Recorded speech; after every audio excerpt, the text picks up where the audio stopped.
आज हम पढ़ेंगे एंशिएंट इंडियन हिस्ट्री से रिलेटेड कुछ क्वेश्चन आंसर। तो हम देखते हैं, पहला प्रश्न है कि भारतीय साहित्य में इतिहास शब्द का सर्वप्रथम उल्लेख मिलता है, तो वो जो है ऋग्वेद में मिलता है। नेक्स्ट है भारत की प्राचीनतम मुद्रा कहलाती है, तो जो है निष्क कहलाती है।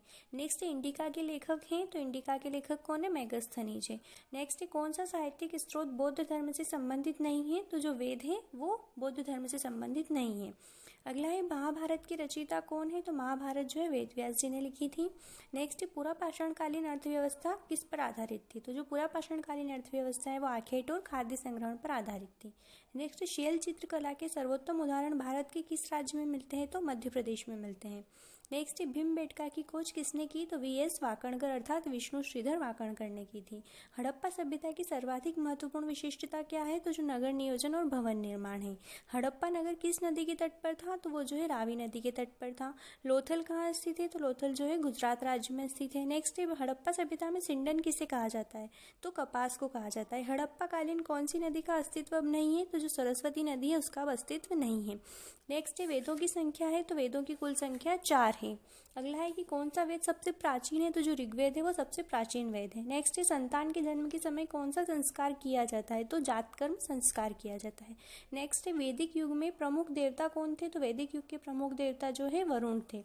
नेक्स्ट ऋग्वेद में किस नदी की स्तुति बार बार की गई है, तो सरस्वती नदी की। नेक्स्ट हिंदू धर्म के अनुसार कितने संस्कार हैं, तो 16 संस्कार हैं। नेक्स्ट 6ठी शताब्दी ईस्वी पूर्व में कितनी महाजनपदों का उल्लेख मिलता है, तो कुल 16 महाजनपदों का उल्लेख मिलता है। महावीर स्वामी का जन्म कब हुआ, तो 599 ईस्वी पूर्ण हुआ था। नेक्स्ट जैन तथा बौद्ध धर्म में कौन सी समानता है, तो दोनों ही धर्म जो है अनिश्वरवादी हैं। नेक्स्ट गौतम बुद्ध का जन्म हुआ था, तो लुम्बिनी में हुआ था। नेक्स्ट बौद्ध धर्म के प्रसार में सर्वाधिक योगदान किस शासक ने दिया, तो अशोक ने दिया था। नेक्स्ट मौर्य सम्राटों की राजधानी का नाम था, तो वो पाटलिपुत्र था। नेक्स्ट सम्राट अशोक ने किस भाषा को धर्म प्रचार का माध्यम बनाया, तो प्राकृत भाषा को बनाया था। नेक्स्ट देखते हैं हम, तो पाटलिपुत्र नगर की स्थापना किसने की थी, तो जो उदयन ने की थी। नेक्स्ट सम्राट अशोक द्वारा श्रीलंका में बौद्ध धर्म का प्रचार प्रसार करने के लिए किसे भेजा गया था, तो महेंद्र को भेजा गया था। नेक्स्ट मौर्य वंश का अंतिम शासक कौन था, तो वृहद्रथ जो है मौर्य वंश का अंतिम शासक था। नेक्स्ट चंद्रगुप्त मौर्य ने किस यूनानी सेनापति को पराजित किया था, तो सेल्यूकस को किया था। नेक्स्ट शुंग वंश का संस्थापक कौन था, तो पुष्यमित्र शुंग था। नेक्स्ट कनिष्क किस वंश का राजा था, तो कुषाण वंश का राजा था। नेक्स्ट चतुर्थ बौद्ध संगीति की अध्यक्षता किस द्वारा की गई थी, तो वसुमित्र के द्वारा। नेक्स्ट हम देखते हैं नागार्जुन कौन थे, तो वो जो एक दार्शनिक थे। नेक्स्ट प्रयागराज में अशोक के स्तंभ पर जिस सम्राट की विजयों का वर्णन है उसका नाम क्या था, तो वो जो है समुद्रगुप्त है। नेक्स्ट कालिदास किस काल में हुए थे, तो कालिदास जो है गुप्त काल से संबंधित है।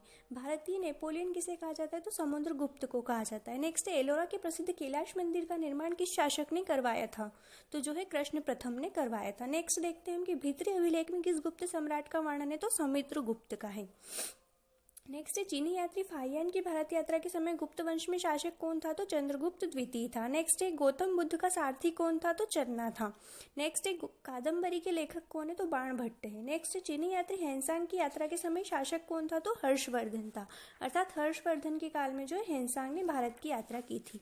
नेक्स्ट कोणार्क का सूर्य मंदिर कहाँ स्थित है, तो उड़ीसा राज्य में स्थित है। नेक्स्ट त्रिपुरी किसकी राजधानी थी, तो त्रिपुरी जो है कलचुरी वंश के शासकों की राजधानी थी।